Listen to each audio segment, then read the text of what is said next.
I like trains. And from that, I have been volunteering at the Porter County Museum of History, and through that I was named the Porter County Railroad Historian. Doesn't mean I know everything about Porter County trains. And the reason because of that is because I live in Valpo, so I am a bit Valparaiso centric. Okay, it's I don't know how I know you're with a museum and you're with the museum or historical society. No, we have a museum. And the issue is you get stuff that's donated from very close and local. I've been trying to get material from north and south, and so far it's getting there, but not real good. So I'm also the curator of photography there, and that's where a lot of these images have come from. So I want to start talking about Porter County and actually the whole Tri-County area and Chicago. The first railroad to come to Porter County was the Michigan Central.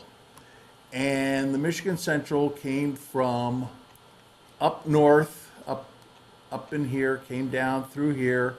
I'll zoom in here a little bit.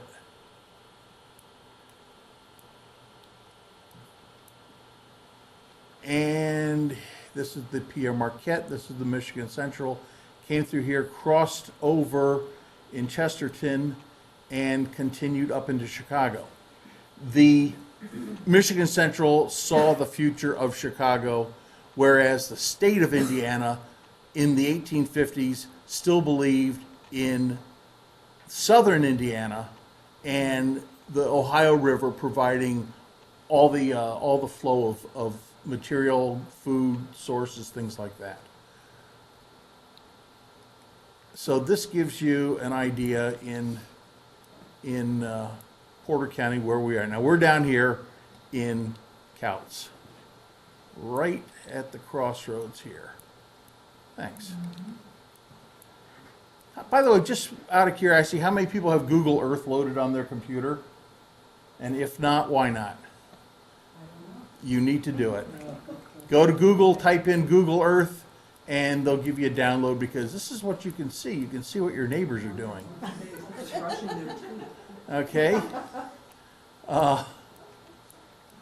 This is, of course, 49 South, and there's the big old antenna there. See that house in the lower left-hand corner? I just drove by there today, and the house is gone. Yep. And here is the library. So Google Earth is really neat. I use it to track down old railroads. And you can see the scarring here of the land. And this is the Erie-Lackawanna. This line over here is the old Pennsy. Now you guys down here, and for whatever reason, they call it the Panhandle. And it ain't the Panhandle.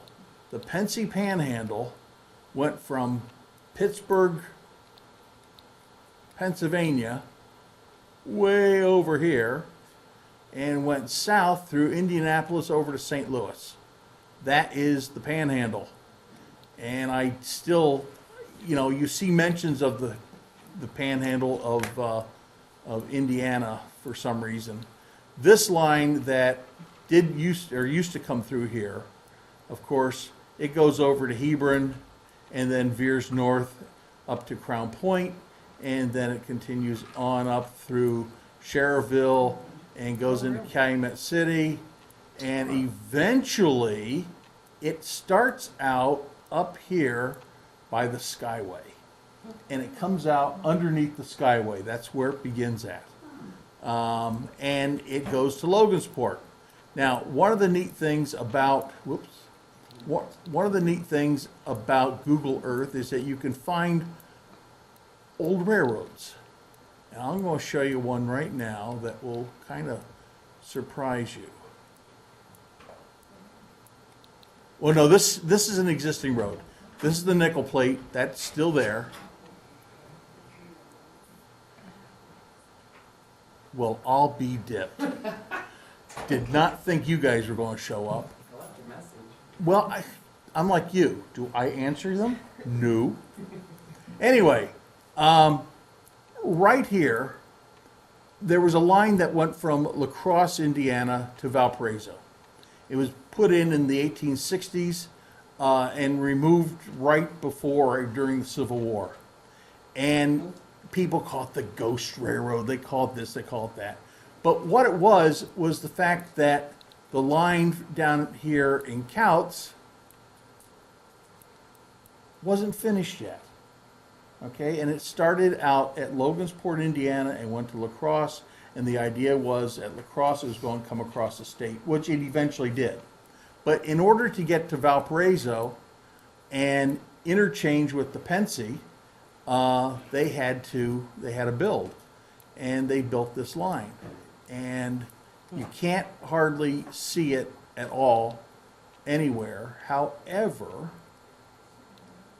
no, I'll get to it. Hang on, there it is.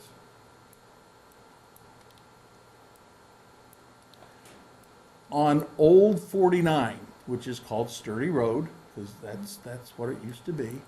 On Old 49, there is a hill that was in the way of this railroad. And they dug a trench through it and created a cut. And one day I'm coming south on Old 49, I come under the bridge, there, the old concrete nickel plate bridge, and I just happen to look off to the southeast, and I see this cut, and I look at it, and I turned around, and I went back and looked at it, and I realized that was the old railroad. And it is fairly clear, this was put in before the nickel plate too, by the way. And under here, you can see some of the right-of-way in the wintertime. Now, where the trees have grown up and the weeds are there, you can't really tell. But it connected with, and you can see part of where the trees grew, and it flooded in here because this is a quarry, a sand quarry. Bet you didn't know we had that in Valpo. Anyway, it connected here with the Pennsy, and the Pennsy came through in 1854. And that was their way going into Chicago. The other neat thing in Valpo that is still evident, and I don't know if any of you guys can see this right away, but the Grand Trunk in 1873, when it came through, or actually 1871, when it came through, stopped. Well, here's Campbell Street Bridge. This is Meridian.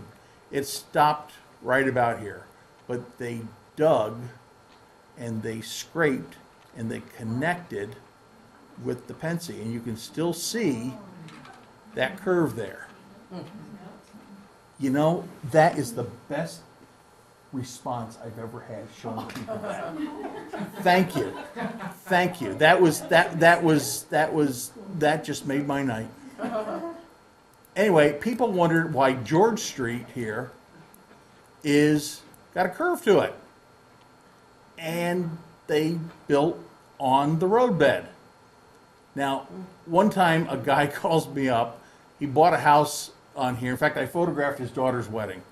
And they bought a nice house there, retirement house. He calls me up and he goes, "Ken, I found spikes in my front yard." And I said, "And you're surprised?" And he goes, "Well, hell yeah." And I said, "George Street is the old right-of-way of the Grand Trunk Railroad." But the deal is that the Grand Trunk went down and connected. In fact, you can see it right here. You can see that curve there. Now, the parking lot at Memorial School, if you stand in that parking lot and look south, you will see a row of trees right in here. And they're on top of a fill. And the deal with that is people they've said that's an Indian burial mound. It's a snake. It's a serpent. No. It's just a fill where the railroad had to be elevated and to stay with a minimum grade while it connected up with the Pennsy. And of course, this area, Joliette Bridge and Route 130, that wasn't there then. Okay, you got to remember, all this here was, especially on this side, this is all fill. They filled all that in. And at the old Valpo Tech campus, the two buildings that were here that have been torn down, they were originally built as repair shops for freight cars. It was a maintenance area. So Valpo has got some interesting railroad history. In Valpo also, over here on Calumet, here's Garfield here, there was, and this is a place you cannot see it at all, but at the end of Garfield there had been a small turntable, and they had a couple tracks in there, elevated tracks, for maintenance and all, for the milk train. The milk train went both directions. One day, every other day it went to the east, every other day it went to the west, and it picked up milk along the way and brought it back to a local dairy where it was processed. Now, in Valpo, we have, in fact, you can actually see it right here. This piece of track here curved up, and it joined up with the Valparaiso Northern. Anybody know what that is? Valparaiso Northern was the streetcar line that started at Binder's Jewelry downtown, and went to Chesterton. Now, here, where is it? There's Evans, there's the fairgrounds. I always get confused right in here. Nope, wrong block.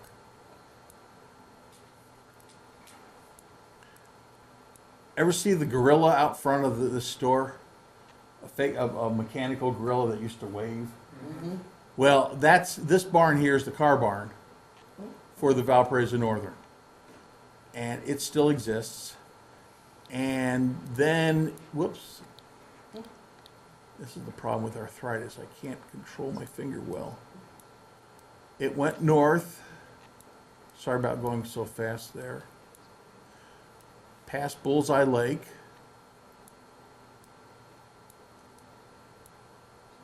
Here's Flint Lake School, and it veered off right here.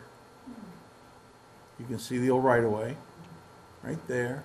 Went around the pumping station, they took coal. The Grand Trunk had a steam engine, a smaller steam engine that they would run up there with hopper cars full of coal, because the pumping station was coal-fired. It used steam to run the pumps to pump water. And then the interurban, believe it or not, sort of wandered around the lake here, curved around the lake, right at the shore too. Yeah, and crossed over between here, whoops, and started going north. Now, the interesting thing is this. We've got a map down at the museum that is 1854. I'm assuming the people who drew the map knew what they were doing. It only shows Flint Lake. It doesn't show these other lakes. And I'm curious about if, there's record that we had some really bad rains at the time in the 1870s. And I think some of these lakes filled up because of drainage. I really do. I think some of these are not true lakes. This is spring fed for sure. Long Lake is not. Long Lake relies on drainage into it. Some of these other little ones do also. Let's get up here a little bit here. 700 North.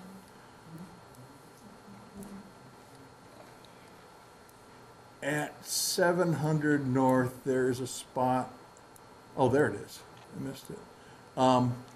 Where Wahab cut and the line went went north, you can see how it curves there a little bit, zigzags over, and then it keeps going up, and it goes up until it passes the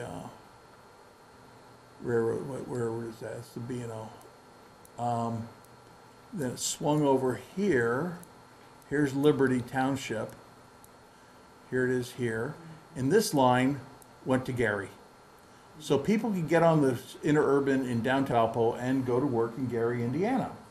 How long did the trip take, Ken? Longer than you wanted to ride. The guys actually, it was about 45 minutes. Wasn't really too bad. Okay? And you got to remember, they didn't encounter road traffic because there weren't many cars back then. What kind of equipment did they? Trolleys. I'll show you some pictures in a little bit. I got them at the end of the show because they begin with V.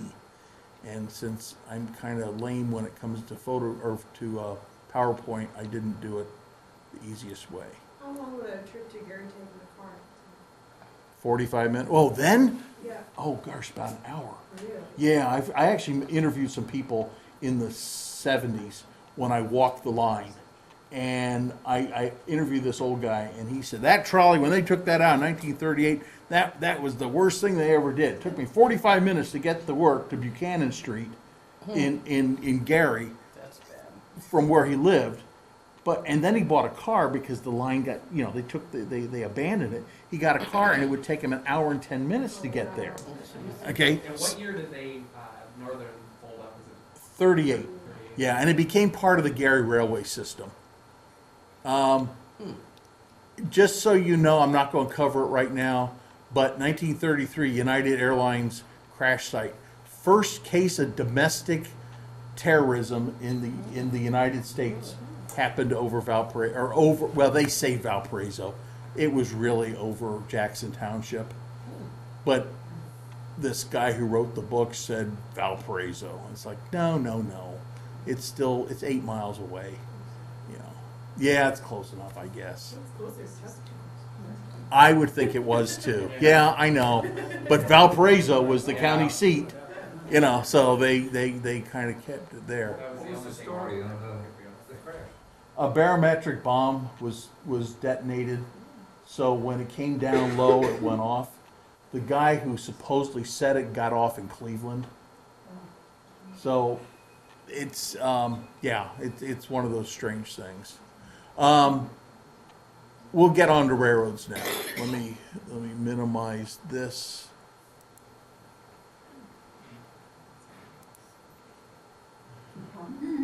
That is me. That's usually, I'm taller than that. Okay, just so you know, the aspect ratio of this projector is a little bit odd.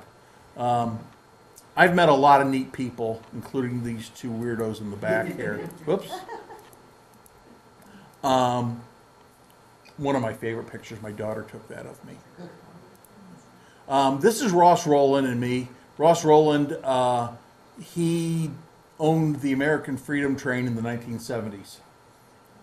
And yeah, they went through the area, and Ross just is a great guy. He is just an amazing guy. When I saw him up in Michigan a couple years ago, I yelled out to him, and he comes over and he goes, "You've gotten bigger." I said, "Yeah, 2 children will do that to you."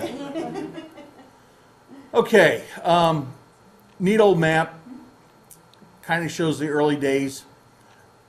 This upper line here was a proposed extension of the Indiana Harbor Belt. Never got built.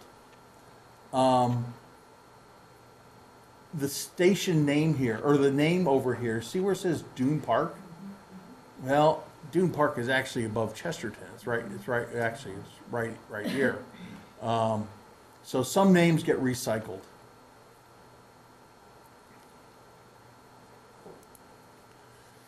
Another early map where only the Pittsburgh, Fort Wayne, and Chicago goes through Valpo.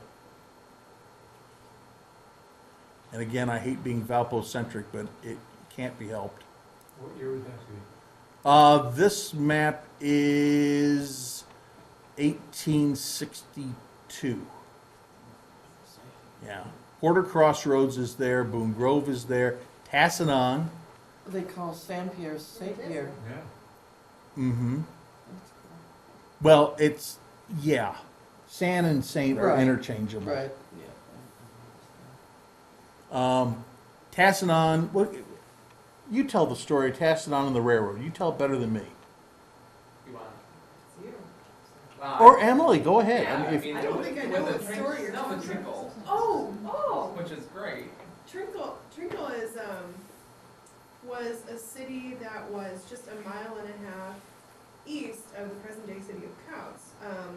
And railroad surveyors were coming through the area at the time when they were trying to decide where to put the railroad depots. And they stopped, they were looking for a place to stay for the night. So they knocked on the door of Mrs. Trinkle, and she was busy making apple butter at the time. So she said, "I'm sorry, I can't put you up for the night. I'm too busy. I've got to watch the apple butter." So they kept walking another mile and a half west, came upon the house of Mrs. Coutts, knocked on her door. She said, "Of course you can stay here." And when they came back through to try to decide where to put the depot, they decided to make it close to her house and named the city that formed around it in her name. So that's how Coutts got its name. Yeah, exactly. Right. That's what that'll get you. High Yes. discounts. now, if you look at this map, the black lines, of course, are railroads. This is 1891 or so. 10 years later, there's about an increase of about 15%. And you can see that everything comes out of Chicago, basically comes through Porter County. Just everything. And Porter County sort of is a run-through county. Not a lot stopped here. When the Michigan Central was put down, or got down first, they were protecting their land. And the B&O was the next railroad to come through. And the B&O, there was actually a skirmish up at Willow Creek in Portage where they called the militia. And the deal was, and the deal still is that a railroad that is there first, the one that crosses it has to pay for all maintenance. Okay, all the maintenance has to be paid for by the offending railroad, and that was settled from these different confrontations around the country. Okay, that looks really cool, big. I've only ever looked at it on, yeah, it's much better. That's great. This is at Willow Creek crossing in Chesterton, or excuse me, Portage. I think the picture and the photographer is where Woodland Park is now. Okay? I'm not sure which is neater, the Buick or the train. Malden. Don't blink. Yep. Well, the interesting thing is the co-op is still there. Okay? This track is still there. The track on the other side of the depot is there, but it stops. And that railroad is now called the Chesapeake and Indiana Railroad. I stole these two off the internet last night. Okay, Michigan City, South Shore, and the Northern Indiana Railroad. Okay?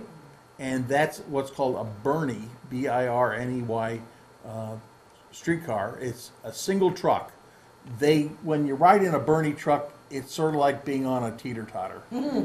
If you're in the middle, you're fine. If you're on either end, you get seasick, because they do bounce up and down. But the deal here is that you could take the South Shore to Michigan City, get on the Northern Indiana, go over to Laporte. You could go to South Bend on it. I wouldn't want to go far in that Birney, though. The South Shore also had big engines. I think the South Shore is more of an interurban than they call the interurban in Valpo. The one in Valpo, Never had large passenger cars. They were always small. You'll see that later. These engines, the three of these engines, were part of a group of about 20 that were built for Russia, and they were never shipped to Russia. They were regauged. They were built for 6 foot, basically 6 foot wide track for Russia, and they were regauged at General Electric and sold off at a tremendous loss. But the government made up for the loss for GE. One of these still exists. Two of these exist. One at IRM up in Union, Illinois, and the other one's in Baltimore. And I miss these. I miss seeing these run by about 6 months when I moved to Indiana. They stopped running in '65, and I missed them. That was on the South Shore. Yep, those are ex-New York Central engines that were rebuilt. 40 is the car I went into the Navy in, and it still exists. It's up at the IRM. I sat on the front seat, right, well, either here or on the opposite side, and there was a hole in the floor. Okay, now we're in Pleasant Township on the map, and you can see the Erie Lackawanna going diagonal through there, and the Pennsy coming across horizontally east to west. I have a picture here. Oh, here's something kind of cool. This is the Chicago, Attica, and Southern Railroad. Eventually, it was owned by the Union Pacific. So you could actually say the Union Pacific went through Porter County.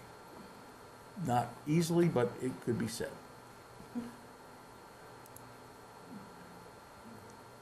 Here's the Erie hauling some new CTA cars going to Chicago. And here's Couts.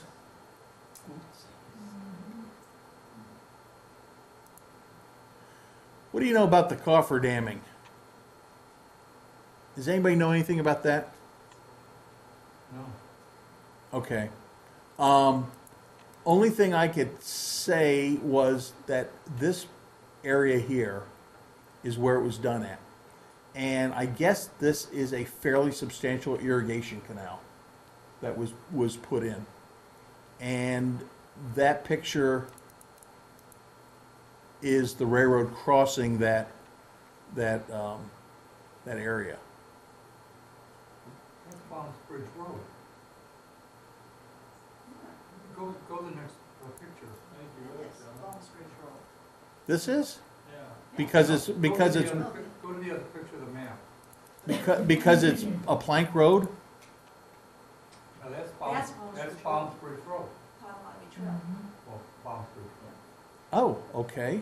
That's, right here is our, right here is our Collier Lodge. Palms Bridge Road going up to 49. Yeah, because there's Pagels up there, John. Where they own land right at the top.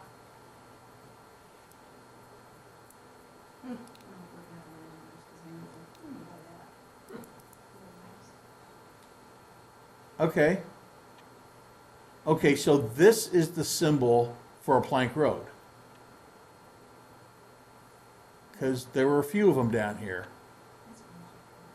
Okay, that's interesting. Here's Hough, Oh, I don't know. and Sarah's right down there. No one's land is right at the bottom. That's Palms Bridge Road because there's Sarah's land. Okay. The age of that map?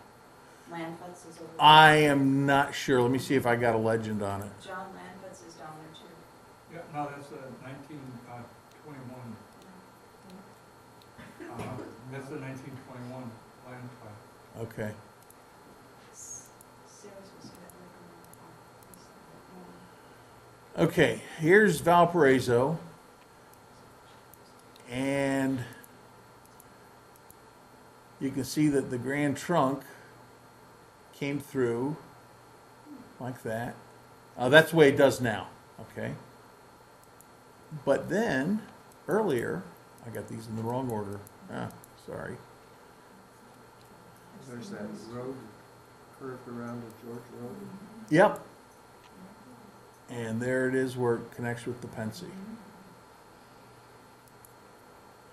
This is, I love this shot. Casman Electric, they are unloading refrigerators. Yeah. Guy passing orders to the guy in the caboose on the trunk. This guy here, he's identified, this is on our website, our Facebook, the museum's Facebook page, and a lady said, "That's my grandfather," which is kind of neat. One of the office people, he's taking orders. This is taken from a tower that controlled the grade crossings in Valpo. A man manually raised and lowered the gates. This here is not for orders for the train. It is to tell the train to stop to pick up orders. It's called an order board. Grand Trunk always used signals.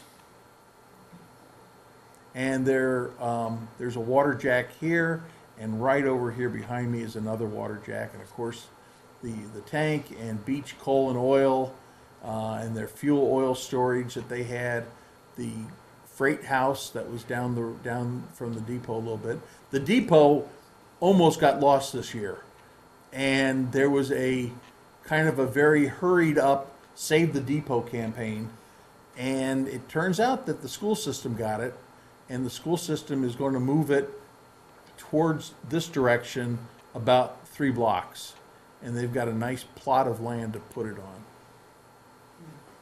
I don't know who this guy is. Nobody has identified him yet. He's running a teletype machine, though. Got back in Railroad. You notice that? Yeah. Oh, okay. I noticed it. Where is that Grand Trunk Depot? Yeah, is that by? It's on Calumet and the Grand Trunk Okay, tracks. so that's the north side. Yeah, right by Northside. He's happy.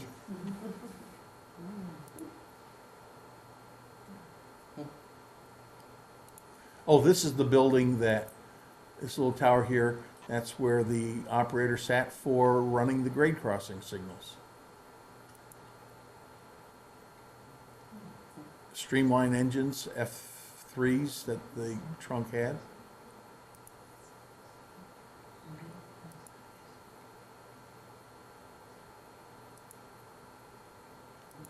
Now, a lot of people just call it the Grand Trunk. And, well, hold on. We'll get back there in a second. Just show you a little hint.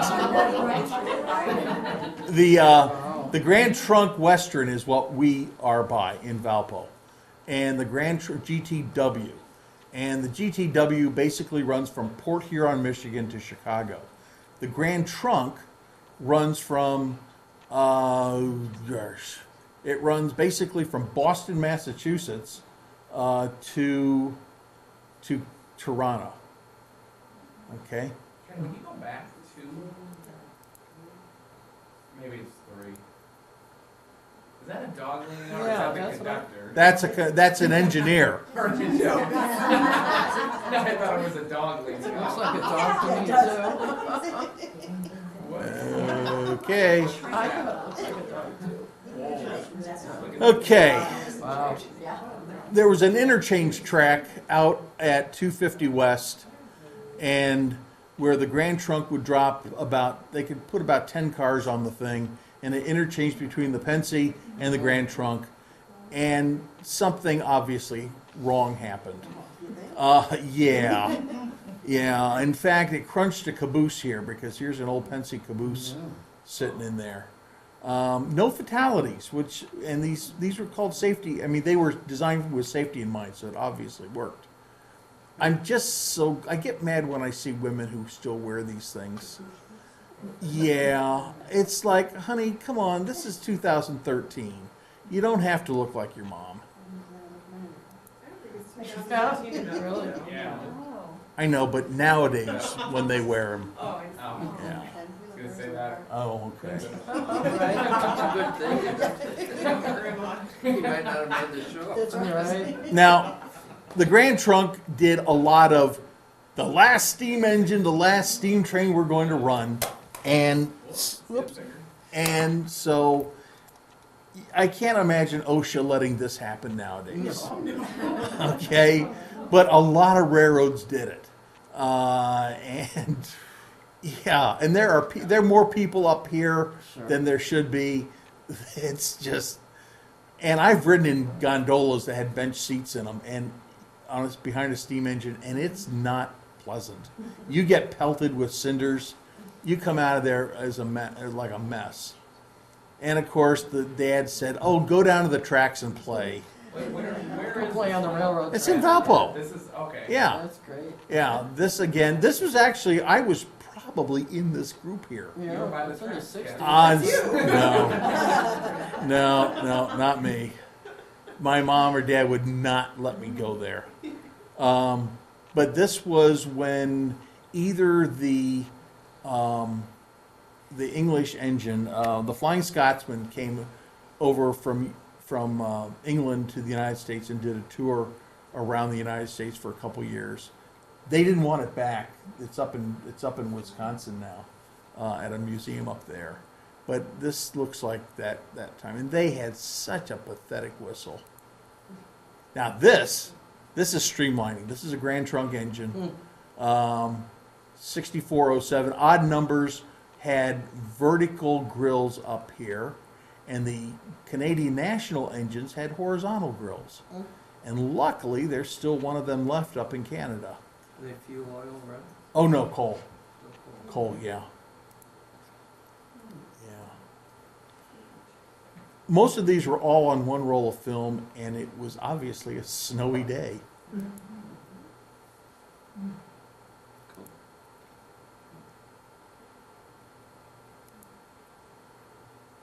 It's a very neat looking engine. They were wind tunnel tested. 50s? Well, they were built in the late 30s. Oh, wow. Yeah. Yeah, they were built in the late 30s. This is coming up the hill, so whoever the photographer is standing on Campbell Street Bridge. Oh,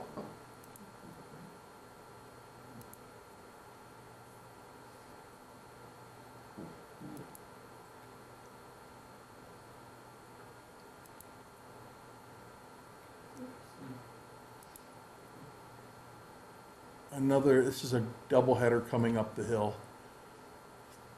It's hard to believe that's Valpo because that is just, it's so overgrown with trees now.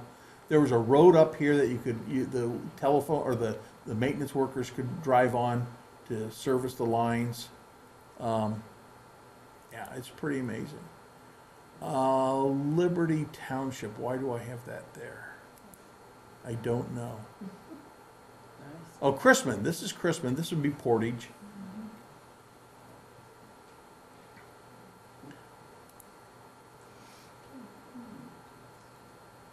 The Michigan Central and the New York Central, well, they didn't pass gently in the night. They slammed into each other and a whole bunch of people were killed. This is a Porter. The concussion blew the windows out of the building. Didn't knock the building over, surprisingly enough. What year was that? 24 or 21. Why does it say drugstore on it? Because the photographer was from that drugstore, P&H drugstore, and he came down, photographed it, processed the pictures, and started selling them in the crowd of people. Yep, as a souvenir. Here's the Michigan Central Depot in Porter. This foundation is actually a concrete foundation, and it's still there. It's all grown up. It's in a woods, and trees are growing through it. Now, I got this as an example of what you're going to see quite a bit of. The Nickel Plate Railroad was known for running reefer trains. They were big into moving marijuana, and so they... Boy, you guys are just gullible. They, Oh, they grew it here, why not? they, I was waiting for somebody to laugh, and they all going, ah. No one sort of believed that. Anyway, It's because we live here, we believe it. they, the nickel plate, a reefer's an amazing piece of railroad equipment because it could usually, if it was hauling meat from the west to Chicago for processing, you'd have halves, beef halves in the thing hanging on racks, wrapped up in a cotton or some sort of cloth bag. Then the cars would be cleaned out, and they might go up into Michigan to bring apples back. Okay, so they were utilized both directions. This is the nickel plate depot in Valpo. This track here goes down to Sager Lake, and Sager's Lake was a ice house there. They would take the train and take the siding and then go down there and re-ice the cars. Down here in Valpo, people say it was the stockyards. Okay, they never unloaded animals there except pigs. And the pigs were unloaded there because the pigs had to be cooled down. Okay? There was water that came out of the roof, and it would spray on the pigs and it would cool them down. They did not transport well. They had to be cooled. Another one of the last, let's ride the last steam train. This is one of my favorite pictures here. I just love this shot.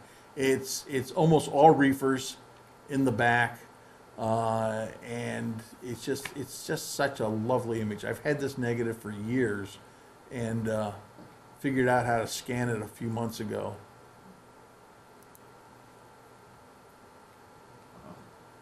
Impressive smokestack. Yeah. Whenever you see black smoke coming out of an engine, it means they've just thrown coal in. They've just if it's a hand bombed engine, the guy opened up the firebox and starts shoveling coal in. If it's a stoker equipped engine, the guy's opened up the valve, stoker goes, and what that is the surface of the coal gets hot immediately and fractures, doesn't necessarily ignite, but that's the black soot from the coal itself.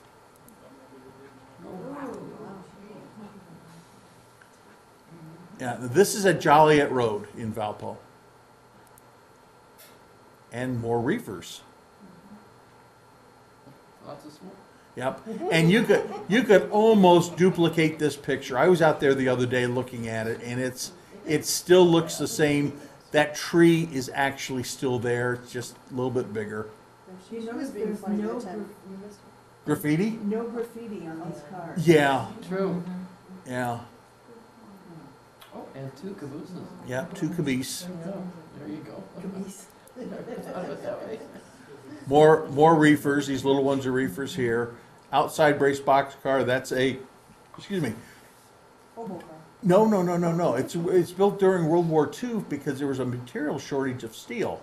So they used as minimal amount of steel for the side trusses, and then the rest is wood.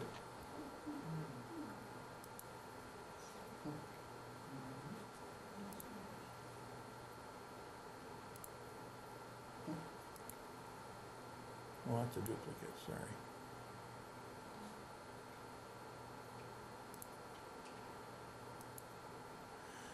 Now, streamlining to the max. New York Central, which was originally called the Lakeshore Michigan Southern, came through Porter County, through Chesterton from South Bend, and from New York State, obviously.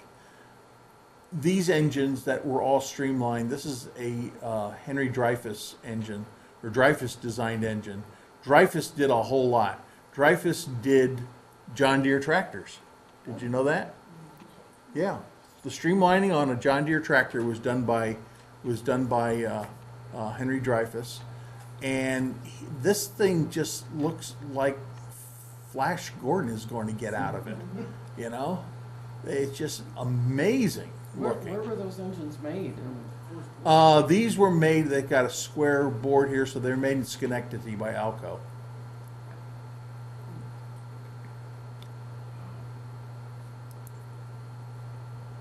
And this is what one of those looks like without the streamlining. That's what's underneath.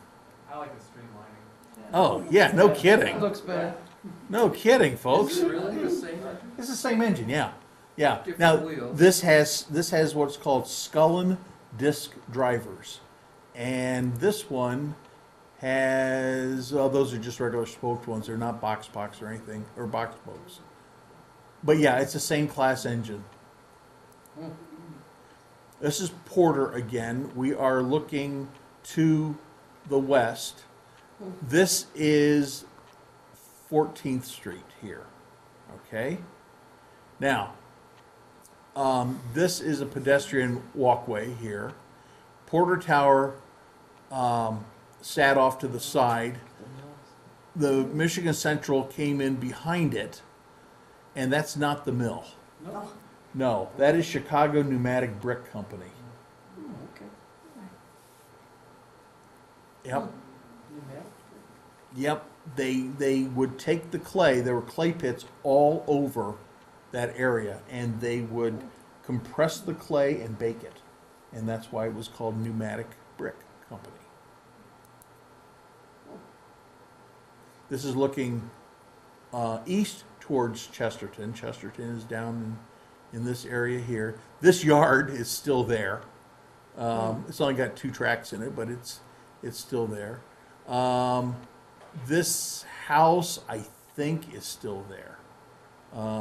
If not, there was a house that was put up right in the same lot.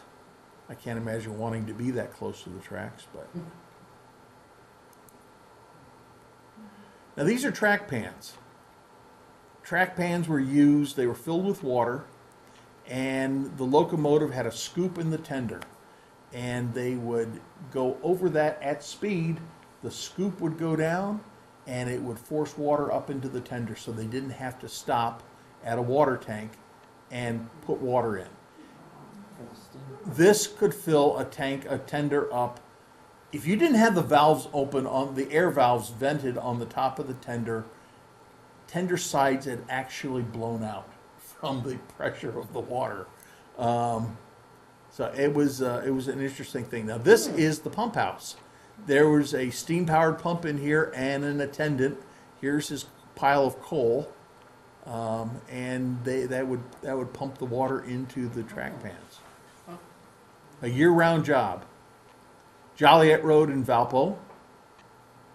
Don't know how many of you remember the Ernie Shell, but there was, before Ernie moved over to the other side of the road, he was on this side, and there was a bulk plant there where you could take a hopper or a tank car, and they would pump oil into here and sell fuel oil.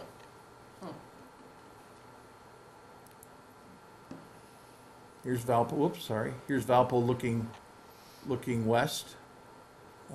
Not sure what train that is. It's just one of the many. The big name trains did not stop in Valpo.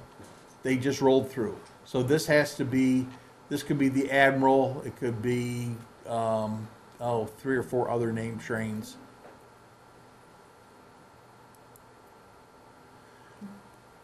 Cool picture here. 1957, last year of Pennsy steam.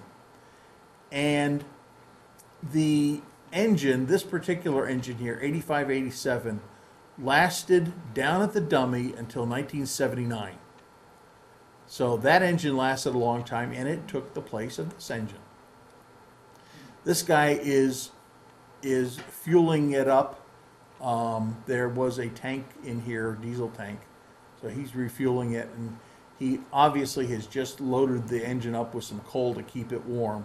This is a weekend because the train is sitting, the commuter train is sitting on the siding here.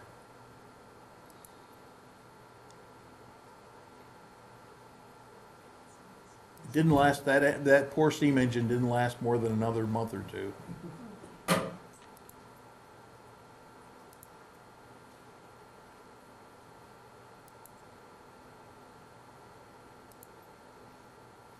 Now, would they go take commuters into Union Station? Is that Yep. it? They did until 1995. And then somebody in their infinite wisdom said, oh, Valparaiso's not a commuter town. And they cut the train. Yeah. Now, this is a stylized map. Yeah. Okay, it really is. But this here, this line here, that's the Panhandle coming out of Pittsburgh. This line here from Logansport to Chicago, that's the one that went through Couts here. Even though La Crosse and Crown Point are at a northeast orientation, that's not right, as we all know.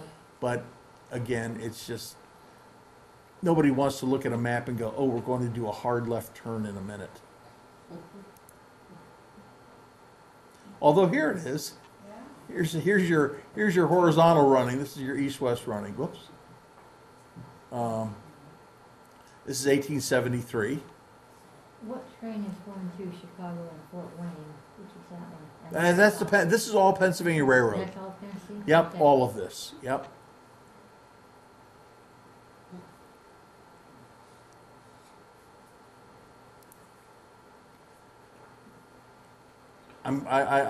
I'm particularly fond of that That's shot. a cool picture. Even though there's a phone pole in the way, I don't care. The photographer panned with the engine and he put the background out of focus. It's just way cool. Yeah.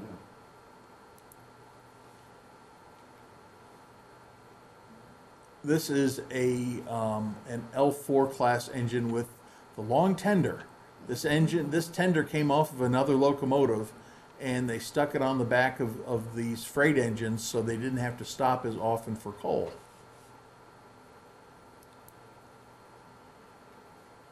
On the front, I never have been able to read this at all. I've tried focusing it and refocusing it, never could. But it's a name train because there's a little name underneath the keystone. So that was a train that left Chicago, and probably the next stop would be Fort Wayne.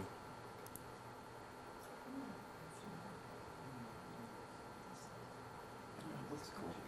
Yeah, it was cold. And this engine here is one that used to come through Couts all the time. What is all that stuff? What this? The extra stuff, yeah. Up toward the front. Okay, you've got an air tank. The car in front of us. Oh, this is another engine. This isn't a scrap line. This was taken about 1960 at a scrap line in Chicago. Oh. Yeah.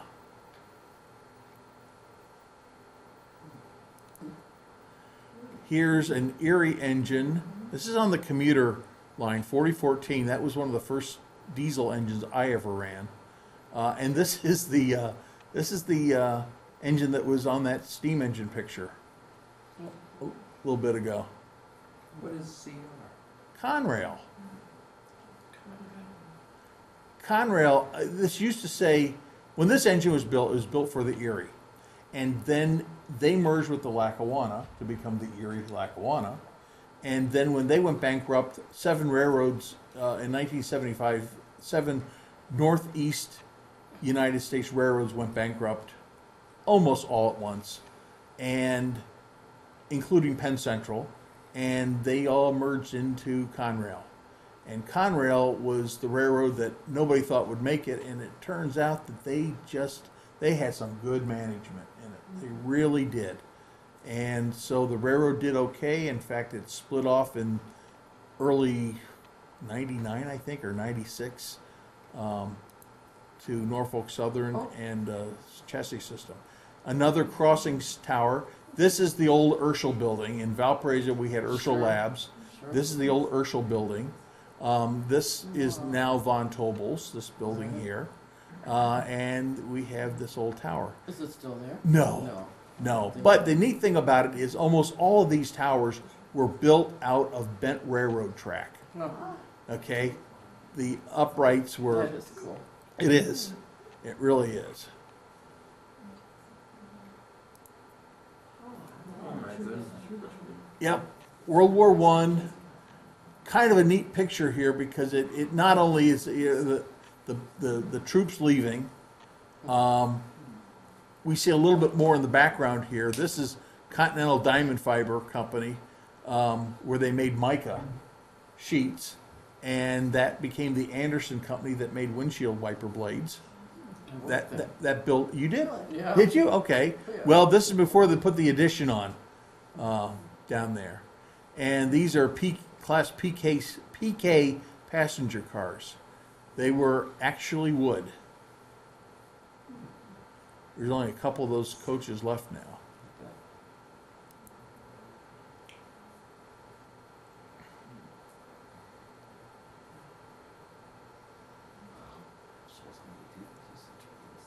Yeah.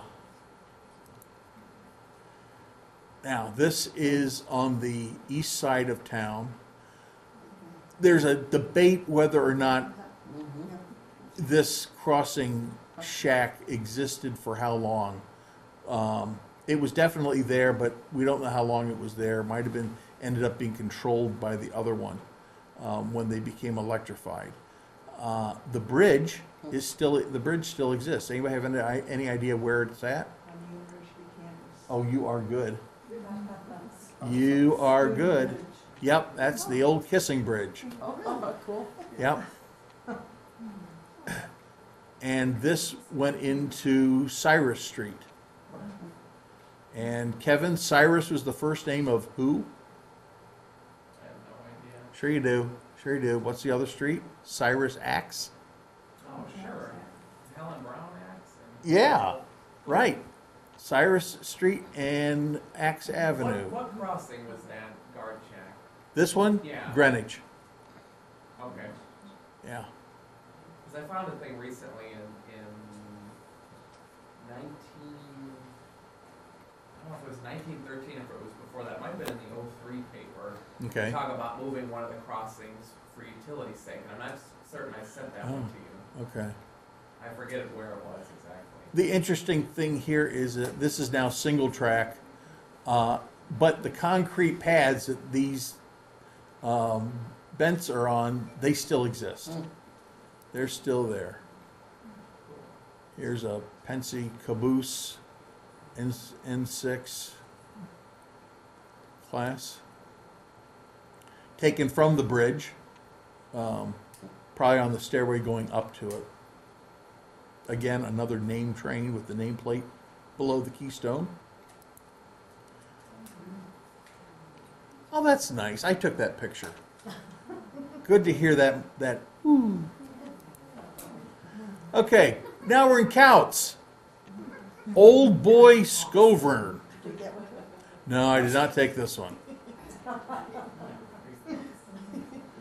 this from our collection, Ken? No, this is from a web collection I stole. Was it That's Chuck? funny.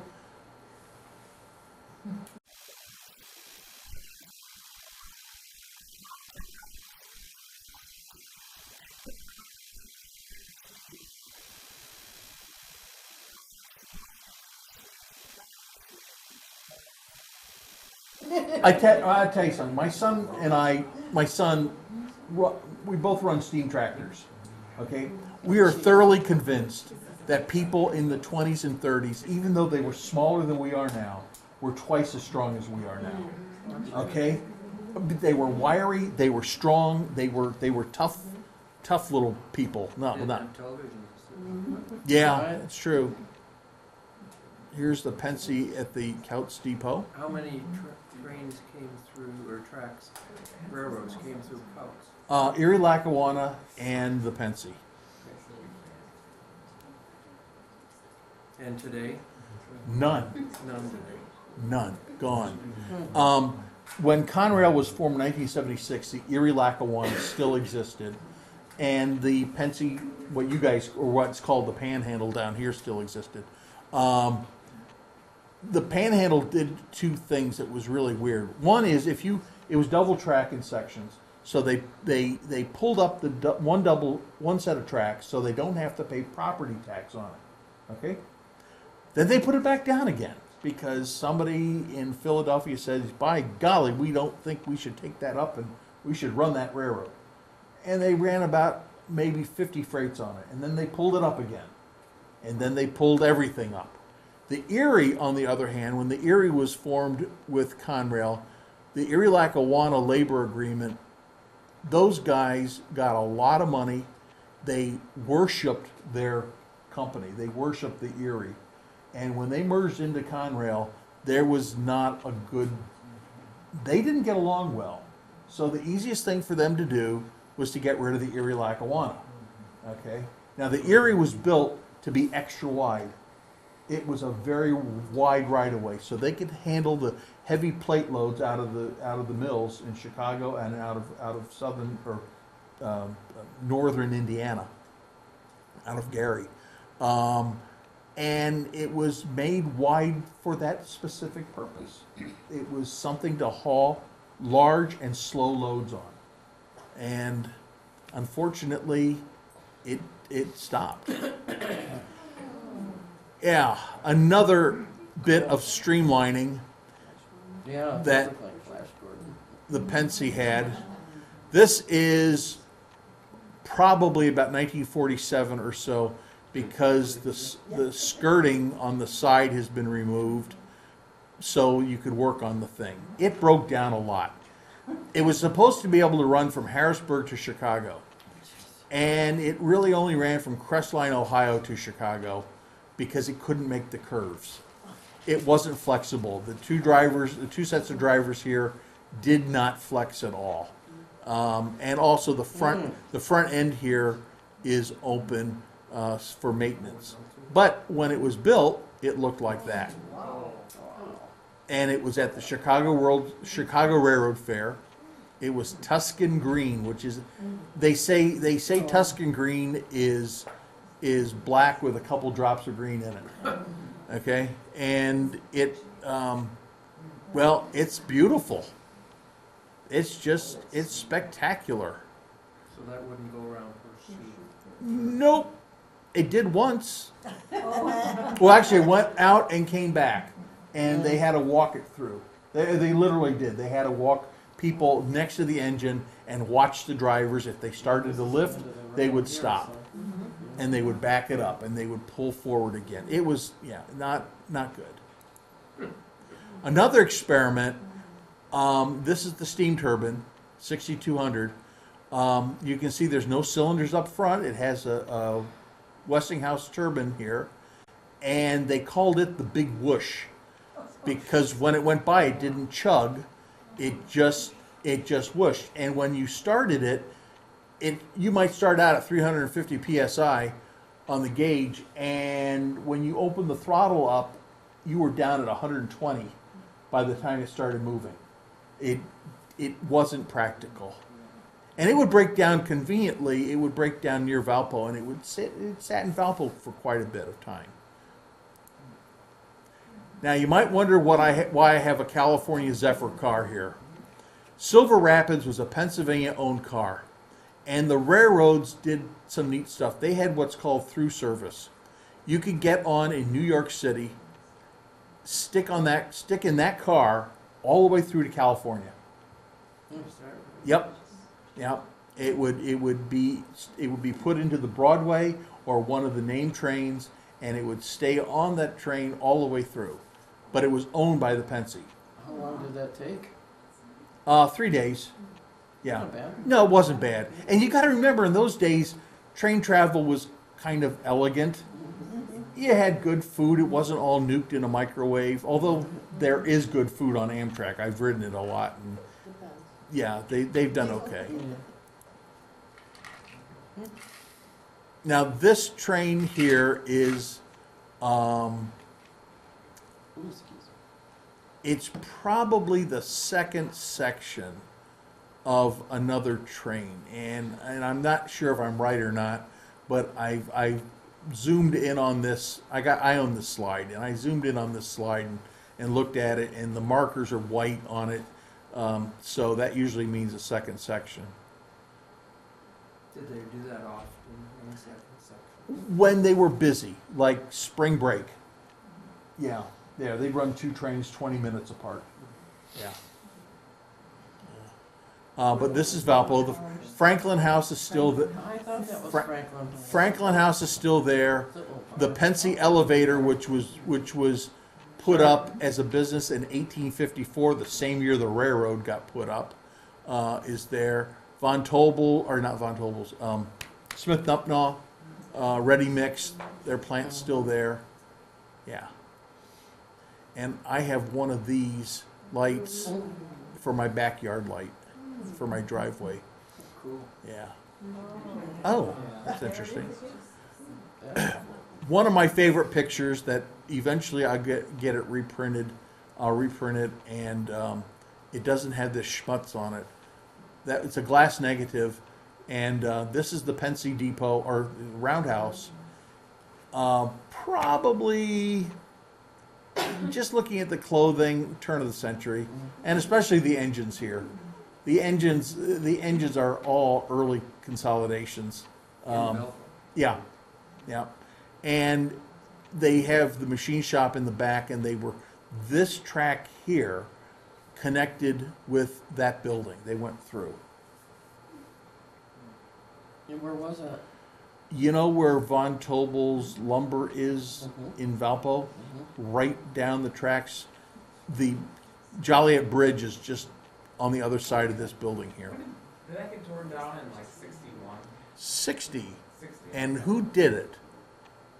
You sent me the article, Yeah. the picture, and somebody, was it Dick? Dickover. Dickover, yeah. Built it. Yeah, and wasn't it his grandson that tore it down?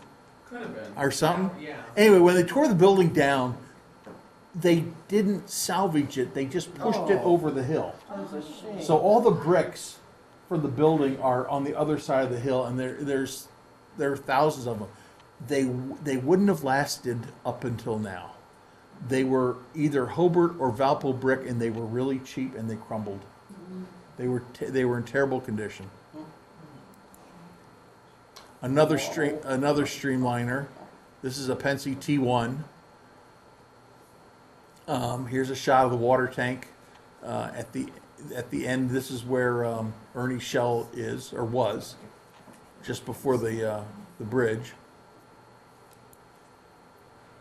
Now we're going to get into traction a little bit, and this traction means streetcars.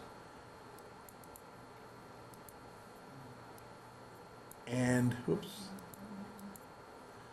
Here we've got Valparaiso going up to Goodrum Junction, and then eventually up into Chesterton. It never did do this to Gary. That's why the dotted line was there. That is proposed. Okay. The Chicago-New York Electric Airline was a railroad that was built mostly as a stock swindle. The idea here was to go from Chicago to New York in as straight as an arrow with very little course. So basically, they're following the great circle of the Earth to do it, and it went from here to here, 19 and a half miles. Not very straight either. Well, actually, it is actually pretty straight. I don't know why it's got that little jog in it. I've except where it goes along the toll road, I've walked about 2/3 of it, maybe even most of it. It ends up at the south end of the Laporte Runway in Laporte. But the neat thing is that look at where you could go. You could get on here, go over to South Bend. From Laporte, you get on the Northern Indiana Railroad. Go over here, go over to the Warsaw Railroad, go down to Peru, go over here, get it over to Dayton, Ohio.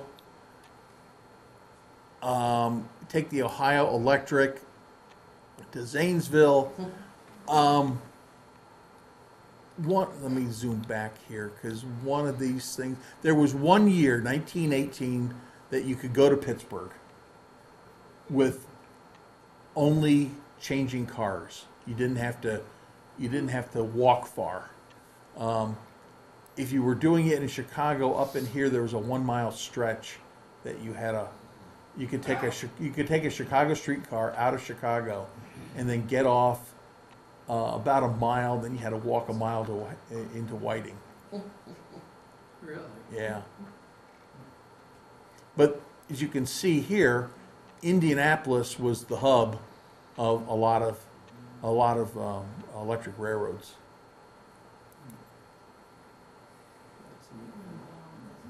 Yeah, here's Pittsburgh. You can see this map here. Might have to go up by the lake, visit the lake for a bit, you know, see the Rock and Roll Hall of Fame site before it was even thought of. Just take I-80.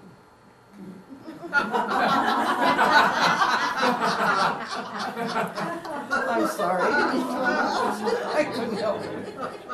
I-80 wasn't even thought I of. know. Eisenhower was a little kid. You weren't supposed to hear that. This is probably one of the rarest pictures that I have found yet in our collection at the museum. And it was the engine used in the construction of the interurban from Valpo up to Chesterton. I'm thinking now more and more that it did not fall into the lake like I've been told by people. It's simply too big. It's got a tender on it, and I'm thinking what I found in the lake when I went looking for it, I think was indeed a drain pipe. Well, they put drain pipes in the lake to keep it level. Okay, seriously, yeah. No, this is not. You don't drain the lake. Pull the plug. Let's drain the lake, Wilma. Right. Long Lake. Long Lake, yeah. So some people think it fell in the lake. Yeah. But the thing is, the railroad was How did you get to the lake to fall in? on the tracks. What, the tracks? Yeah, the track. Well, the tracks. Right to the lake? Yeah, they did. They went around the lake. They were literally 10 feet from the shore. Okay, and some of that land they had to shore up and crib up with gravel because it was soft.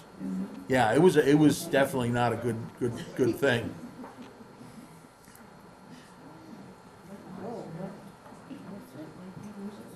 And here it is. It's my house. Pioneer.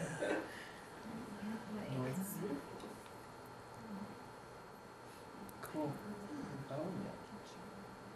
And this is the downtown celebration with, you see the guy with the sousaphone and the trombonists and all. Yep. Binder's Jewelry is here. The back office, the back door of Binder's here when it was there, was the ticket office for the railroad. Okay? And then Binder's actually started out in this little cubby hole here. Okay? And this was a drugstore / candy manufacturer. They made their own candies there.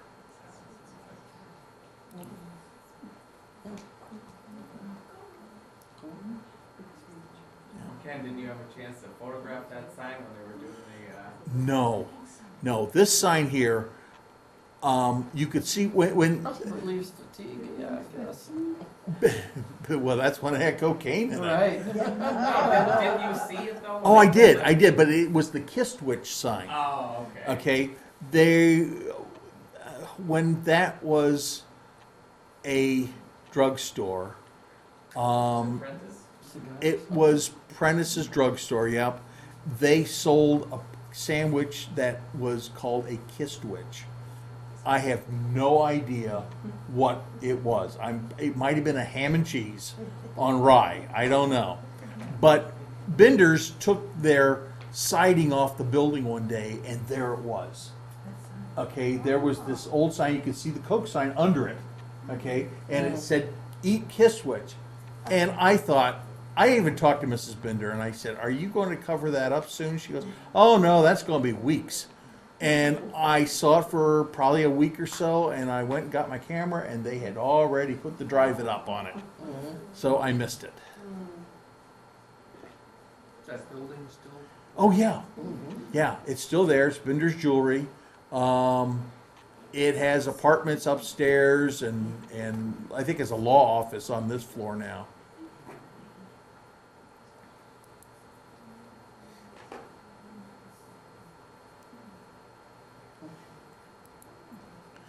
Here's the interchange track on the Grand Trunk to the Valparaiso Northern, right there. This is one of the bigger cars that ran on it. This says Gary and Valparaiso Railway. And this is called a submarine car. I don't know why I got the name, but it's big. It's really big.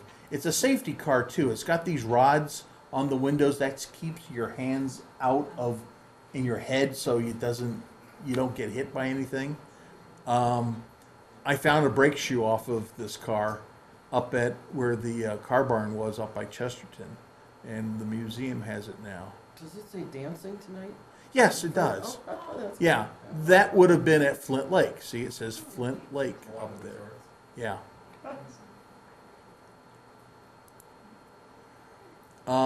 A double truck car. This is after Gary Railway started running.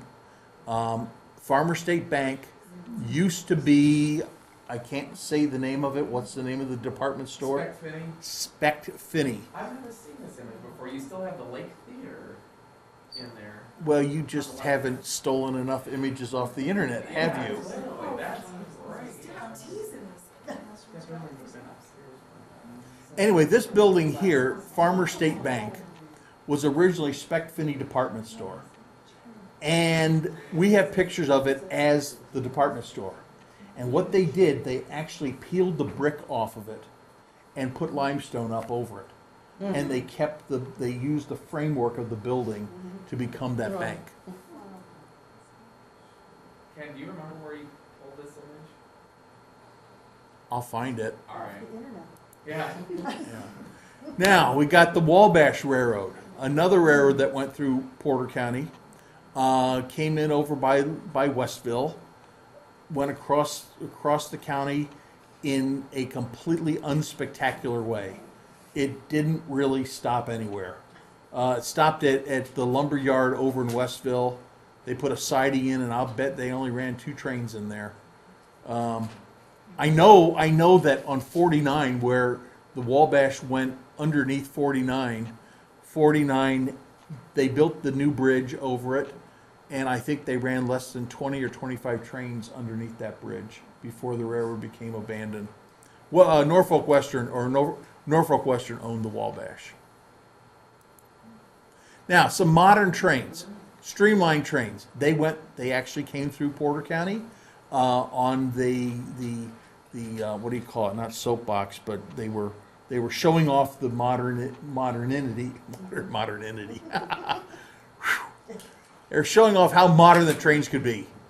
Okay, on the Pennsy, this one came through on the Pennsy and went through back on the New York Central, and this one, it also came through on the Pennsy and went back on the New York Central. And that's it, folks. Oh, that's great.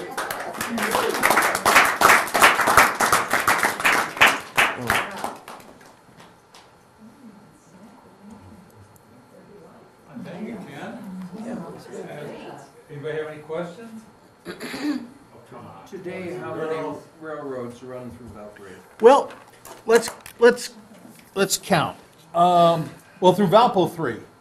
Okay, but let's start from the beginning of the county. You had the Michigan Central, the South Shore, the New York Central, the EJ&E, the B&O, the Pierre Marquette, the Grand Trunk, the Pennsy, the Nickel Plate. That's 10. The Chesapeake and Ohio, that's 11. and Wabash, thank you, 12.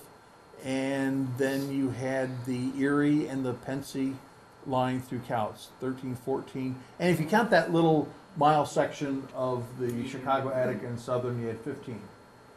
Now you're down to still a bunch up north. You've got New York's, or you got Conrail, or whatever it is. It's Norfolk Southern, the South Shore, the J is gone. You got the B&O, Grand Trunk, Pennsy, Nickel Plate, and that's it. So 6 or 7. Yeah, yeah. Oh, and you still got the C. You got a bit of C&O at Malden, the Chesapeake in Indiana, that runs from Malden to La Crosse, and they got that track in there.